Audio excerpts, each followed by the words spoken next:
চাকরির নতুন একটি ভিডিওতে আপনাদের জানাই স্বাগতম। National council of educational research and ট্রেনিংয়ের তরফে সিনিয়র রিসার্চ অ্যাসোসিয়েট নেওয়া হবে।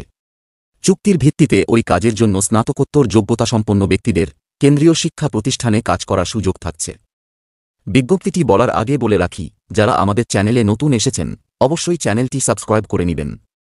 এবার আসি মূল বিষয়ে। পদার্থবিদ্যা, রসায়ন ও জীববিজ্ঞান বিষয়ে স্নাতকোত্তর ডিগ্রি অর্জন করেছেন এমন ব্যক্তিদের নিয়োগ করা হবে।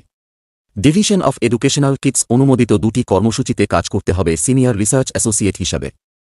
তবে সেক্ষেত্রে অন্তত 2 বছরের কাজের পূর্ব অভিজ্ঞতা থাকা প্রয়োজন। মোট শূন্য পদ থাকছে 4টি। নিযুক্ত ব্যক্তিদের পদার্থবিদ্যা, রসায়ন, জীববিজ্ঞান, গণিত বিভাগে কাজ করতে হবে। তাঁদের কর্মস্থল হবে নয়াদিল্লি।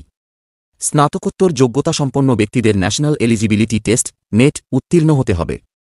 পাশাপাশি স্নাতকোত্তর পর্বে তাঁদের 55% বেশি নম্বর থাকা প্রয়োজন। আগ্রহীদের বয়স 45 বছরের মধ্যে হতে হবে। চুক্তির ভিত্তিতে 1 বছরের জন্য সংশ্লিষ্ট কাজে নিযুক্তদের বহাল রাখা হবে। প্রার্থীদের ইন্টারভিউয়ের মাধ্যমে যোগ্যতা যাচাই করে নেওয়া হবে। তাই আলাদা করে আবেদনপত্র জমা দিতে হবে না। তাদের সরাসরি নয়াদিল্লির দপ্তরে জীবনপঞ্জি, শিক্ষাগত যোগ্যতার প্রমাণপত্র এবং আনুষঙ্গিক অন্যান্য শংসাপত্র নিয়ে উপস্থিত থাকতে হবে। 24 এবং 27 মে ইন্টারভিউ নেওয়া হবে। ওই দিন বেলা 11টার আগে আগ্রহীদের উপস্থিত হয়ে নাম নথিভুক্ত করতে হবে। এই ধরনের বিভিন্ন চাকরির আপডেট পেতে আমাদের চ্যানেলটিকে সাবস্ক্রাইব করে রাখুন।